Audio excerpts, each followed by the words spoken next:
الحمد لله نحمده ونستعينه ونستغفره ونتوب إليه ونعوذ بالله من شرور أنفسنا وسيئات أعمالنا من يهده الله فلا مضل له ومن يضلله فلا هادي له وأشهد أن لا إله إلا الله وحده لا شريك له وأشهد أن محمدا عبده ورسوله وخليله وصفيه من خلقه صلى الله وسلم وبارك عليه وعلى آله وصحبه أجمعين أما بعد يقول الله تبارك وتعالى في كتابه الكريم بعد بسم الله الرحمن الرحيم يا أيها الذين آمنوا اتقوا الله وقولوا قولا سديدا يصلح لكم أعمالكم ويغفر لكم ذنوبكم ومن يطع الله ورسوله فقد فاز فوزا عظيما ثم أما بعد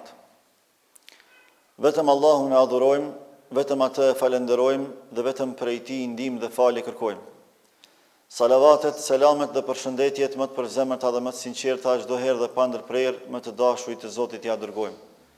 Muhammedit alayhi salatu wassalam, familjes së tij, shokëve të tij dhe gjithë pasuesve të traditës së tij deri në ditën kur nuk do të ekzistojë më kjo gjësi.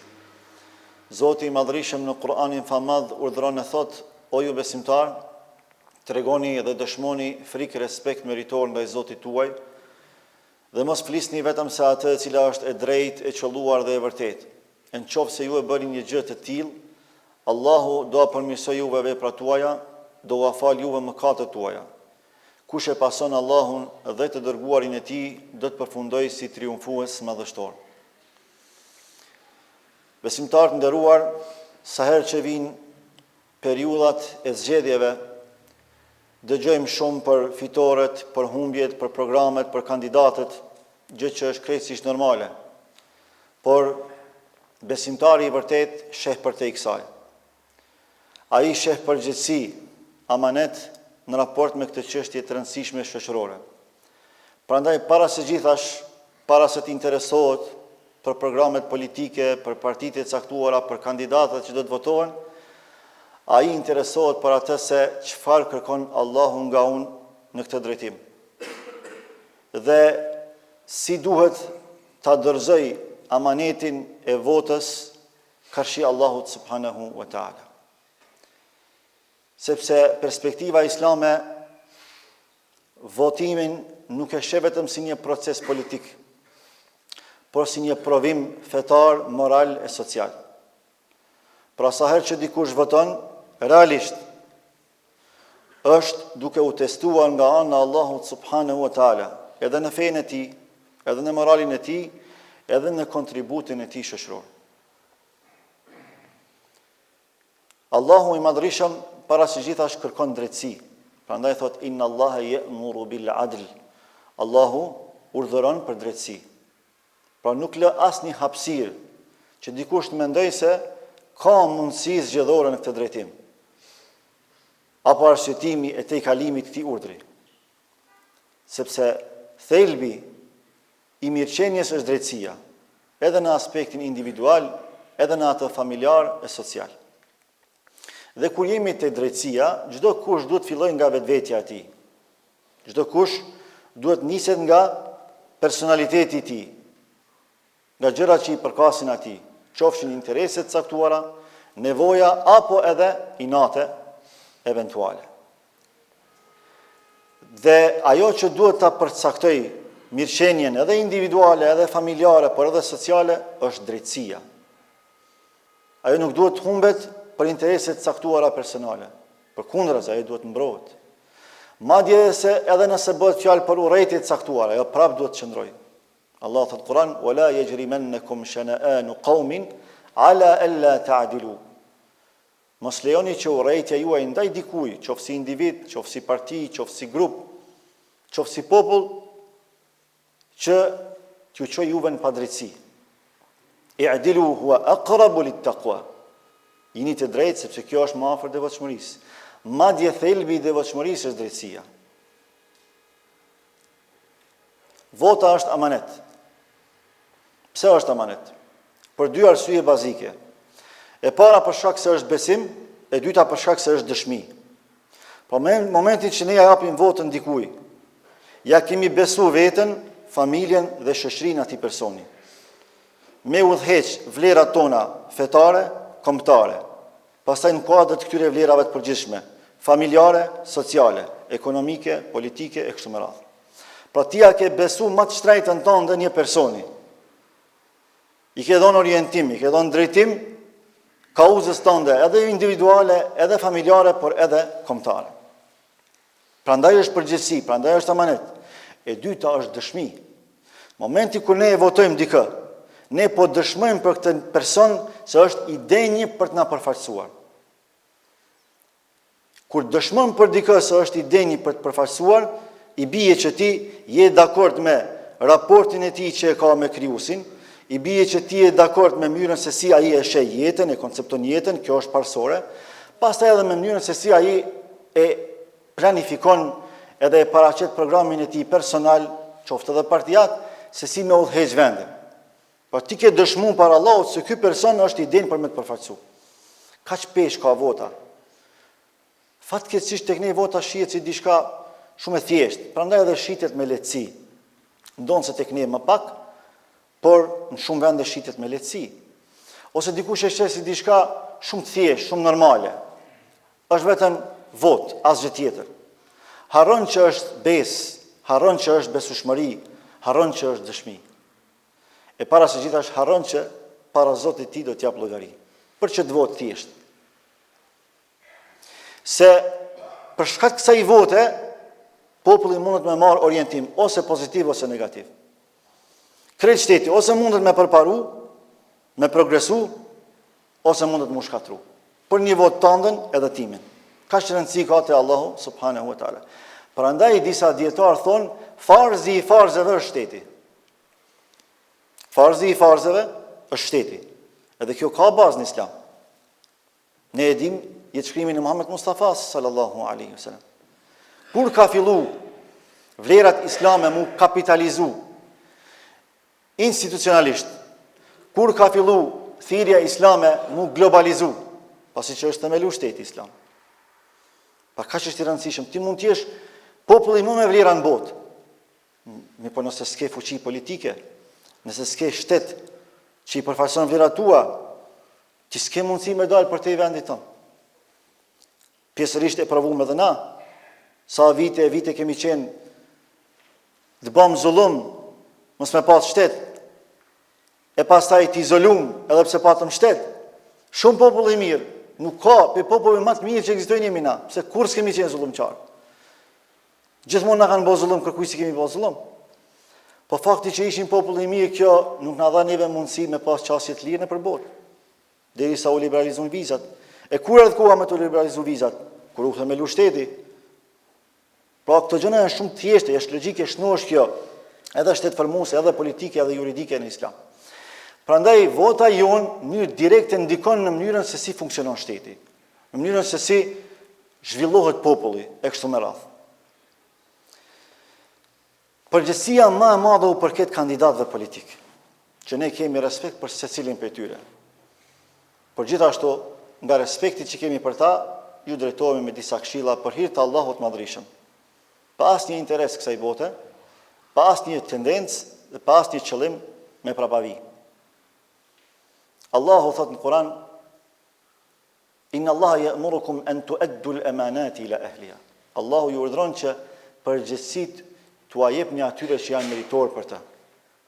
Nuk shkon në Islam, valla filan kandidati shumë simpatik, ose shumë orator, ose shumë edhe modest. Mund t'jesh shumë i bukur, mund t'jesh shumë orator, mund t'jesh shumë modest, i thjesht në paraqitje, por nëse nuk je meritor për një përgjegjësi, në radhë parë ti e ke ndaluar kandidaturën tënde, por nëse ke kandiduar, kanë ndaluar që ata që të votojnë ty me ta që të votën. Prej Allahut e kanë ndaluar. Sepse kjo i çrregullon të gjitha rregullat shoqërore. Kjo krijon paqartësi, krijon amulli që çon pastaj edhe në shkatrim social. Në momentin që përzihen rolet, edhe u besojmë emanetet më të shtrejta shtetit tonë, personave që nuk janë adekuat për të, ne kemi shkatruar vendin tonë me duart tona. Për shka? Për një simpati të caktuar, për një lidhje familjare me një parti të caktuar, gjëra që i shohim dhe i dëgjojmë.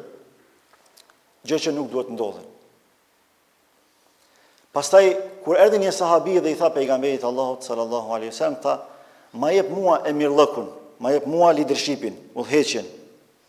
I tha Rasulullah sallallahu alaihi wasallam: "Ya Abdurrahman ibn Samura", kështu ka pas emrin, "O Abdurrahman i biri i Samuras, la tas'al al-imarata", mos e kërko udhëheqjen. Pra në esencë, kërkimi i udhëheqjes është dëshmi që ky person nuk është adekuat për të. Kushdo që e kërkon udhëheqjen, realisht kjo tregon dhe dëshmon që ka një interes personal.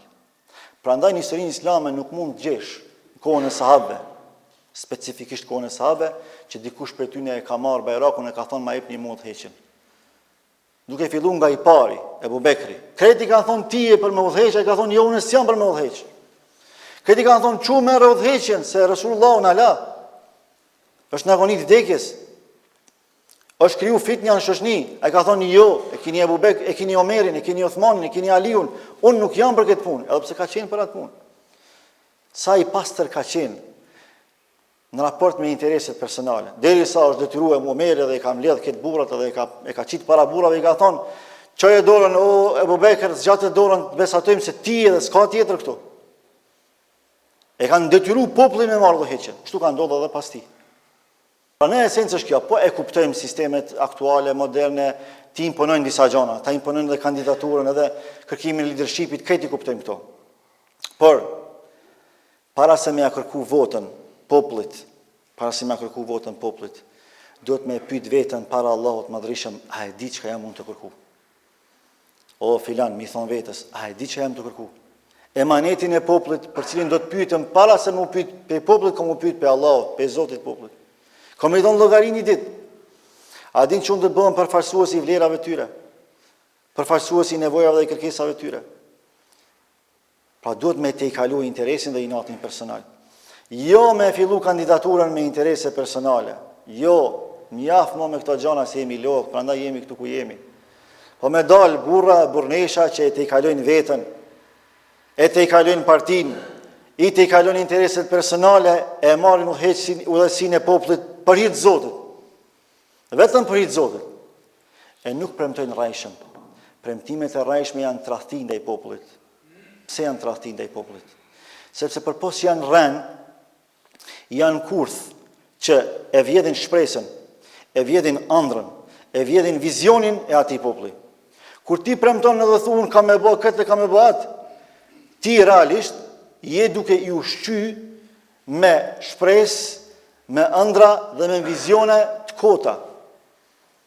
Populli e ndërton komplet ëndrrën e tij edhe planin e tij zhvillimor në bazë të premtimeve tua si udhëheqës.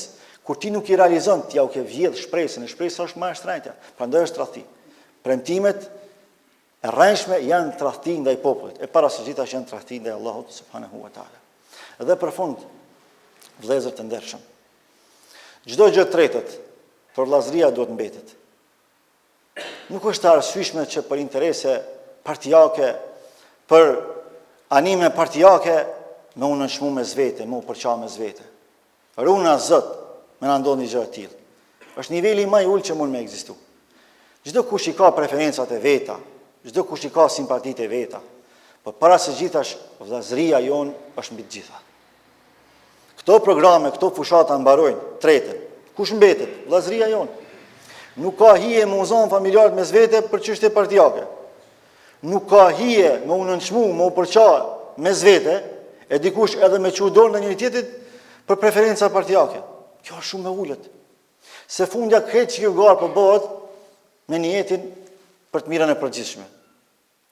Andaj kushdo që i prinë përçarjes, le të ketë frikë Allahut subhanahu teala. Kushdo që i fryn trazirave mes nesh, zënkave mes nesh, le t'i kthehet Allahut Madhrishëm.